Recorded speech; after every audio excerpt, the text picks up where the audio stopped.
Assalamualaikum warahmatullahi wabarakatuh. Selamat pagi, siang, sore, dan malam semuanya. Perkenalkan, saya Siti Sadatu Darun dari Program Studi Manajemen Agribisnis kelas A Praktikum kedua Sekolah Vokasi Institut Pertanian Bogor. Video ini dibuat dalam rangka pemenuhan tugas mata kuliah Pendidikan Pancasila, dan video ini membahas tentang penerapan sila kedua Pancasila di Puskesmas dan dasar hukum atau konstitusi untuk mendapatkan kesehatan. Dalam menjalani kehidupan, sudah selayaknya kita menerapkan nilai-nilai yang ada pada setiap sila Pancasila. Tidak terkecuali saat di Puskesmas. Puskesmas merupakan salah satu layanan kesehatan yang dapat dimanfaatkan oleh masyarakat untuk berobat. Sila kedua yang berbunyi kemanusiaan yang adil dan beradab perlu diterapkan di segala tempat, tidak terkecuali di Puskesmas. Seperti yang kita tahu, Puskesmas merupakan lembaga kesehatan yang berdiri di bawah naungan pemerintah yang hadir untuk melayani masyarakat. Contoh pengalaman sila kedua Pancasila di Puskesmas yaitu: pertama, bagi tenaga kesehatan dan staf, yaitu 1. Datang tepat waktu agar tidak membuat pasien menunggu lama. 2. Melaksanakan kewajiban sesuai job desk masing-masing. Dan 3. Memeriksa dan mengobati pasien dengan ramah dan sabar. Lalu yang kedua yaitu bagi masyarakat atau pasien. Pertama, harus mengantre saat berobat, patuh terhadap instruksi dokter atau bidan, lalu menghormati dokter atau suster sesuai harkat dan martabatnya, dan yang terakhir, menumbuhkan sikap saling tenggang rasa antar sesama manusia.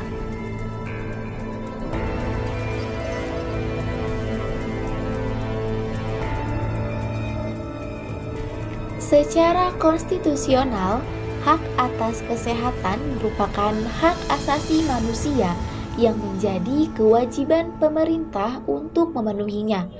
Berdasarkan pasal 28H ayat 1 Undang-Undang Dasar Negara Republik Indonesia, yaitu yang berbunyi, setiap orang berhak hidup sejahtera lahir dan batin, bertempat tinggal, dan mendapatkan lingkungan hidup yang baik dan sehat, serta berhak memperoleh pelayanan kesehatan. Kemudian, pasal 25 Deklarasi Universal Hak Asasi Manusia yang berbunyi, setiap orang berhak atas taraf kehidupan yang memadai untuk kesehatan dan kesejahteraan dirinya sendiri dan keluarganya, termasuk hak atas pangan, sandang, papan, dan pelayanan kesehatan, pelayanan sosial yang diperlukan, serta hak atas keamanan pada saat menganggur, sakit, cacat, ditinggalkan oleh pasangannya, lanjut usia, atau keadaan-keadaan lain yang mengakibatkan merosotnya taraf kehidupan yang terjadi di luar kekuasaannya. Lalu, Undang-Undang Nomor 36 Tahun 2009 tentang Kesehatan. Dalam pasal 4 yang berbunyi, setiap orang berhak atas kesehatan, dan dalam pasal 5, pasal ayat 1 yaitu setiap orang mempunyai hak yang sama dan memperoleh akses atas sumber daya di bidang kesehatan. Pasal 2, setiap orang mempunyai hak dalam memperoleh pelayanan kesehatan yang aman, bermutu, dan terjangkau. Dan 3, setiap orang berhak setiap mandiri dan bertanggung jawab menentukan sendiri pelayanan kesehatan yang diperlukan bagi dirinya. Kemudian, pasal 15, pemerintah bertanggung jawab atas ketersediaan lingkungan, tatanan fasilitas kesehatan baik fisik maupun sosial bagi masyarakat untuk mencapai derajat kesehatan yang setinggi-tingginya. Kemudian, pasal 16 yaitu pemerintah bertanggung jawab atas ketersediaan sumber daya di bidang kesehatan yang adil dan merata bagi seluruh masyarakat untuk memperoleh derajat kesehatan yang setinggi-tingginya.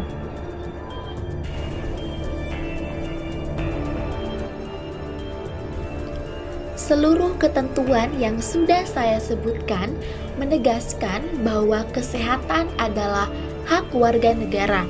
Pemerintah sebagai penyelenggara negara berkewajiban untuk memenuhi layanan kesehatan demi tercapainya derajat tertinggi kesehatan.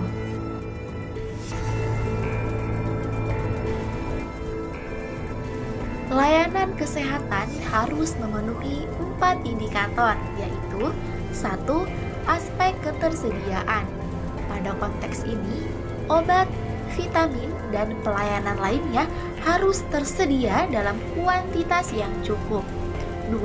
Aspek aksesibilitas. Obat, vitamin, dan pelayanan lainnya harus dapat diakses oleh siapapun. Tidak boleh ada diskriminasi atau pengistimewaan kepada siapapun. 3. Aspek keberterimaan. Obat, vitamin, dan pelayanan lainnya harus dapat diterima oleh masyarakat. Dan yang keempat, aspek kualitas. Obat, vitamin, dan pelayanan lainnya harus memenuhi standar berkualitas sesuai dengan ilmu pengetahuan.